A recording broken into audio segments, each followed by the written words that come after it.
Welcome to Face to Face. Our guest today is Ajit Sibnis. I hope I pronounced the last name correctly. Subnis. Subnis. Yes. Okay.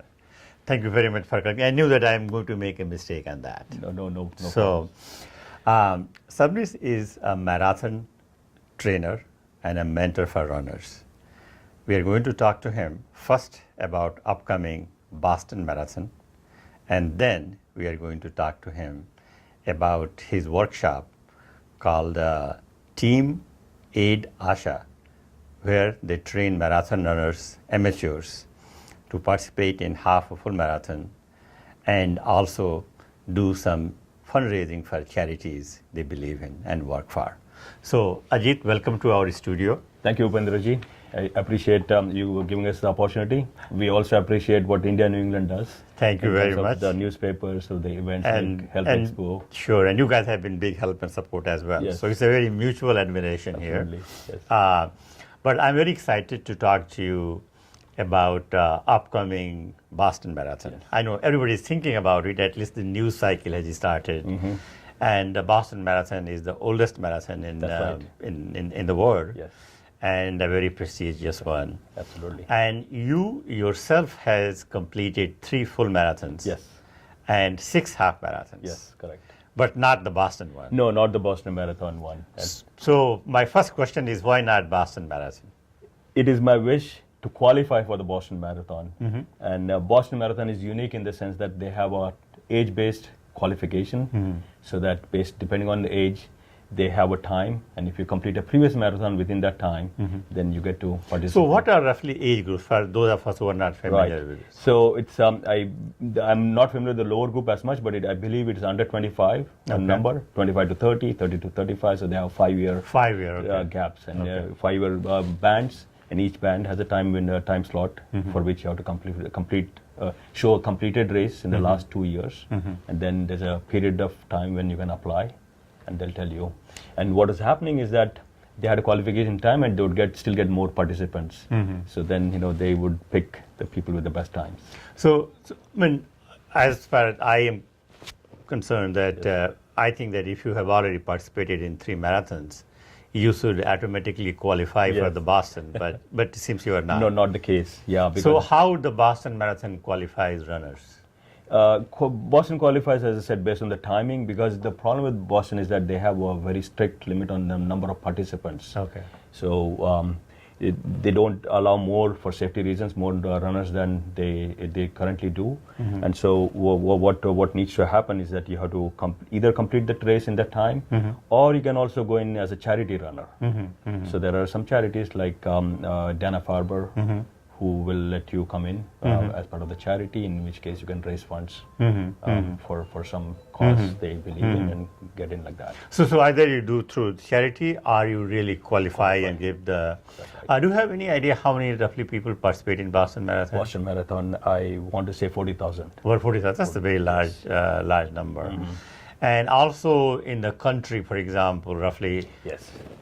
In US, about 0.5% of the total population has run a full marathon. So that is also a big number, actually, if you really think about it, 0.5% of the whole country. That's right. Yeah, it is. People are getting health conscious. As you can see, I'm sure as we grow in the middle age, then you start going and you get your heart medication and things like that. Whereas you take up some of the programs here, you can avoid a lot of this medication and really keep up your health numbers by just exercising. So I think that has happened. There's a lot of people. Good. So now, before we get into your upcoming workshop and enrollment for that and information session, I'm just curious to know about you. Sure. What are the marathons you have completed and participated? That's right. In all of my full marathons have been something called Marine Corps Marathon. That's the same marathon that our team sends people. This is a marathon that's conducted towards the end of October in Washington, D.C. area. It's also called the Marathon of the Monuments, because the course is completely through all of the big monuments in the Washington, D.C. area. It starts in Arlington National Cemetery, and it runs through the Senate, the Capitol building, Washington Monument, White House, and all of that. So all of the Smithsonian museums. So, and it's also operated by the Marines. Very well organized race. And there are like it's always about 35,000 people running, but hundreds of thousands of people cheering you all across the course. Yeah, right. So 26.2 miles, there's hardly a couple of meters where you won't have people not cheering you on. Sure. Especially if it's your first race, that's the best thing you can do, because Sure. you want to give up at some times, but Excellent. there's always people who are Yeah. pushing you to. So now let's come back to your very interesting workshop. Yes. This is run by Team Aid Asha, Team Aid Asha, right? correct. And so first, tell me about the Team Aid Asha. Sure. Team Aid Asha basically is an effort conducted by two charities.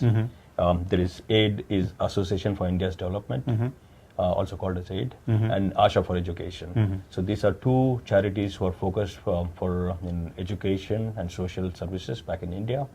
So together they formed this team, and what we do is that we run this beginner-friendly, or we call it as beginner-friendly, full and half marathon training program. And we train you to run, and you help us raise funds. Okay. For the So you have been doing this for last 16 years here in Yes, that's right. Cambridge, right? Yeah, it in is Boston. around Boston Around area. Boston Yeah, area. Yes, correct. And in the last 16 years, your average number of people whom you have trained is about 25 people a year. Per year, correct. And which means that they have been trained by you guys, and also they go and complete Yes, the marathon, either full or half marathon. Correct. There. Yes. So now I have been always fascinated by this, especially at this time of the year when everybody talks about Boston Marathon and the weather is great. So I'm couch potato, and I'm very scared of running, and I just don't like, I wonder how people run. And so what are some main things which are required if somebody wants to run for marathon? Yeah, that's right. Okay, so first thing is the desire to do something. The desire is the most important. Desire is the most, because without desire you're not going to have anything. And that's really, you start with the desire and then commitment, right? Two things, main thing. Then the third would be supportive environment. Yeah, right? And this is what we as a team give you, right? So once you have the desire and the commitment, you participate along with something. There's a training program. You don't run straight out, right? You go just like you go through the school, start with the first grade and go finish college. The same thing, we're going to gradually send you through the program, right? And when you say you're a couch potato, you probably never run. So what we do is we put you through walk-run program, right? So you start with walking. So how much time is required? Like how many months it requires? Yes. So our program runs from April, starts in April. So it will start next week. Just is next week. Yes. And the races, events are in end of October. So April, you start in April and you can go all the way to October. And this is enough time for us to ramp you up right from zero. And this is true even for somebody who has never run in life. Correct, yes.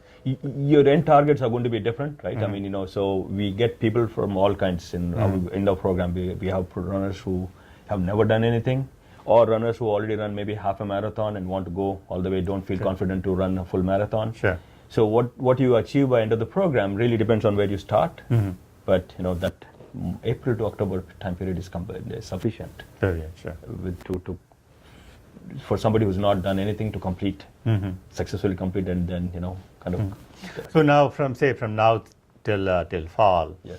How much time I will need roughly? Sure. Yes. So guide me through the time. Absolutely. The main part of our program is the Saturday long run. We call it the Saturday long run. What's going to happen is that this is a long run that's going to kind of take you from the 0 to the 26.2 miles or 13.1. So from 0 mile to 26 miles. That's the distance, right? So the main component is Saturday, the morning long run. We meet up, we meet together as a group, do the long run.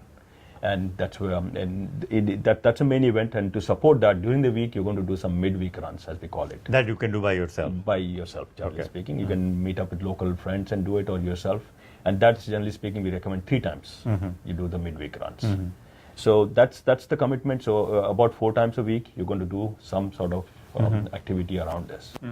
The time needed for each of them keeps growing. So now you start with like very small, less time, but then your mileage is going to increase, especially the Saturday mileage, right? Because we follow something called a 10% rule, in the sense that the total distance that you run doesn't increase more than 10%. That lets your body adapt, because your body.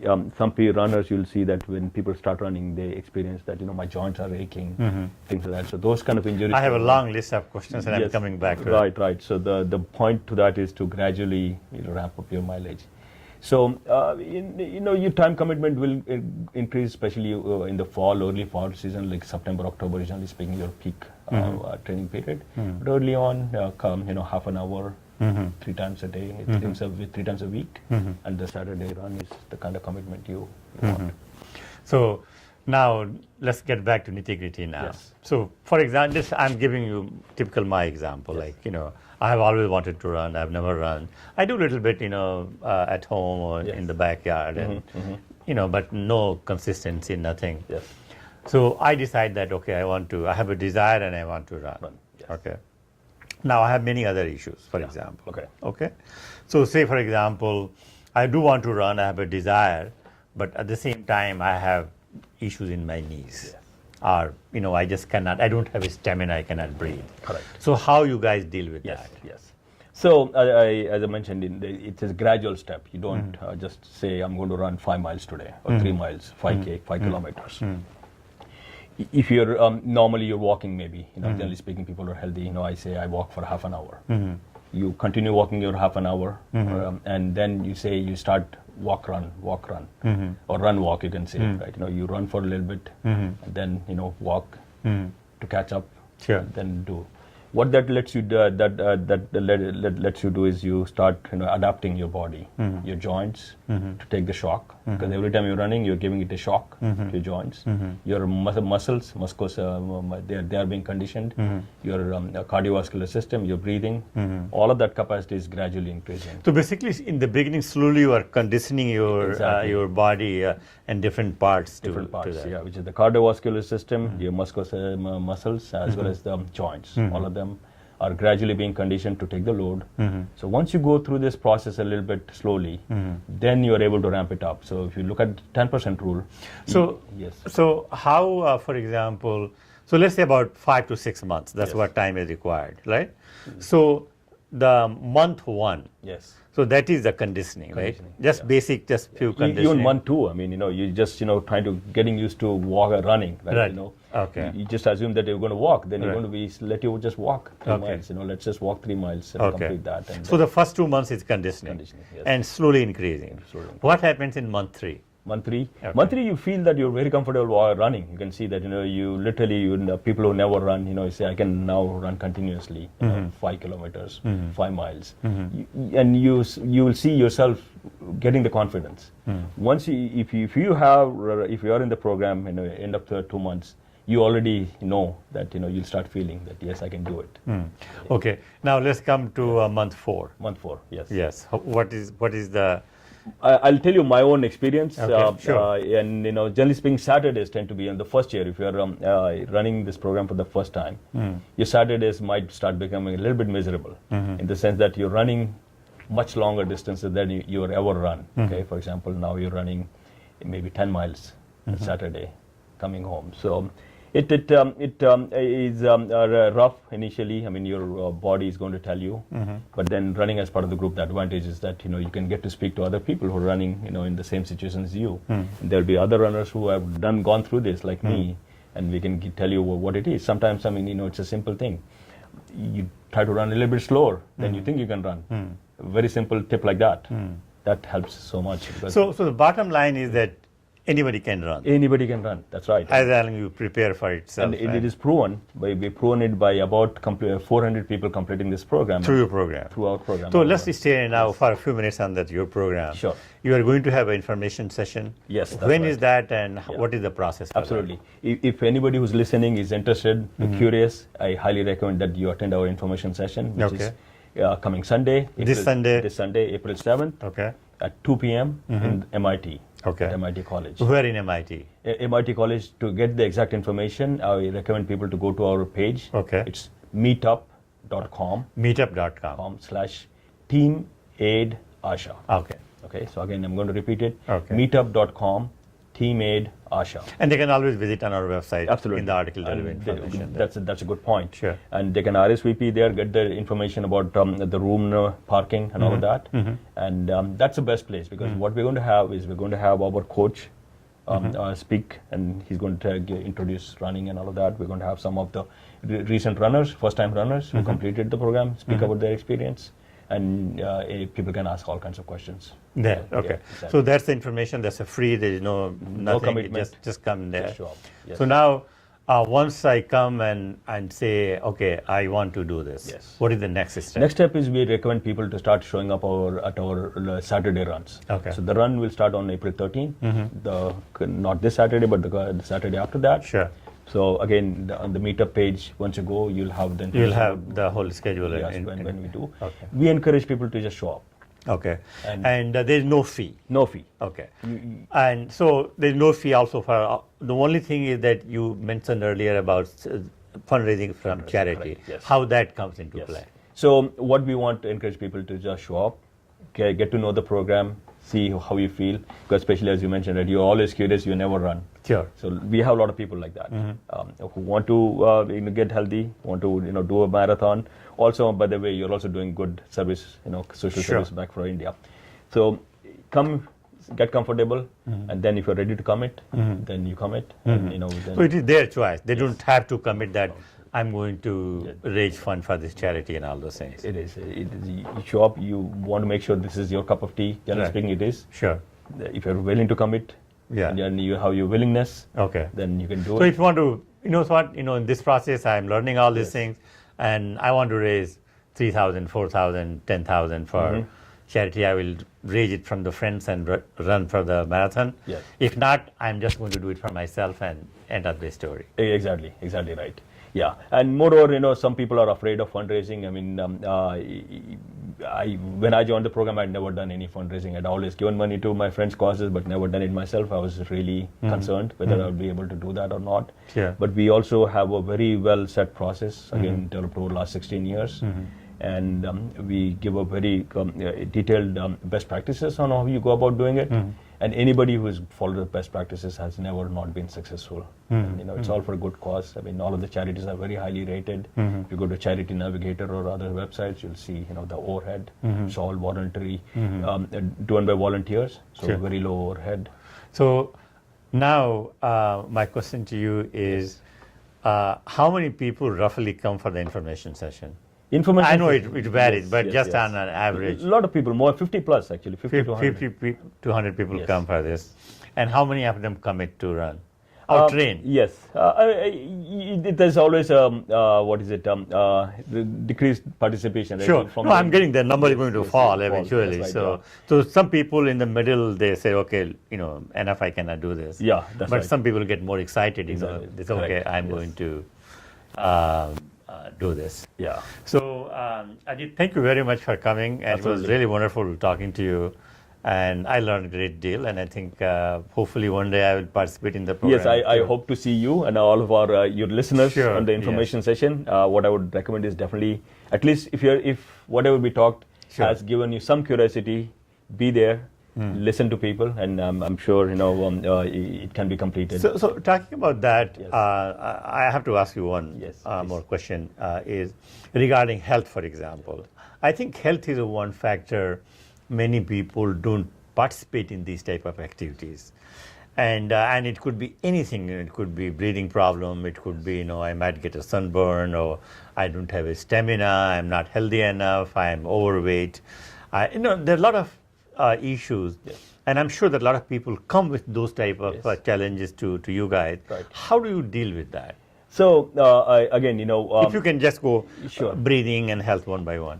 breathing is natural, right? I mean, nobody taught us breathing. Yeah, I mean, so that's actually a question, because our coach actually has he'll deal with that, because that's a question that get asked. But it's just natural. If you think about it, it's all about building stamina. So once you build your stamina, you don't have to think about it. It just comes natural. And the other thing you talked about your weight issues and all of that. That's all again part of the conditioning, right? Is that you can't get up one day and say that I'm going to run 5 kilometers today. That doesn't work. You say, I'm going to start, and you get So, there. so Yes. let me ask you, this is a very brutal question. So somebody is 250 pounds and finally said that, okay, I want to come and run. Yes. That person can run, but person can prepare and do, right? There is no, the weight is not. That should not be a problem. again. Opposite also to, oh, I'm only 100 pound, 115 pound, it doesn't make any difference. Either way, yeah. I mean, you can run. Maybe it's all about what your target is, right? You always have a target for what your end goal is. It might be, I'm going to complete a marathon. I'm going to fully run in a marathon. And that's a target you keep. Or I might have a target, I'm going to run it within so and so time. Yeah. It all depends on what target you set is based on where you start. Yeah, I mean, a 250-pound person may start at a lower Sure. point than the healthier person. Sure. So that's all it is. Excellent. Ajit, thank you very much for coming. Thanks again. And all the best.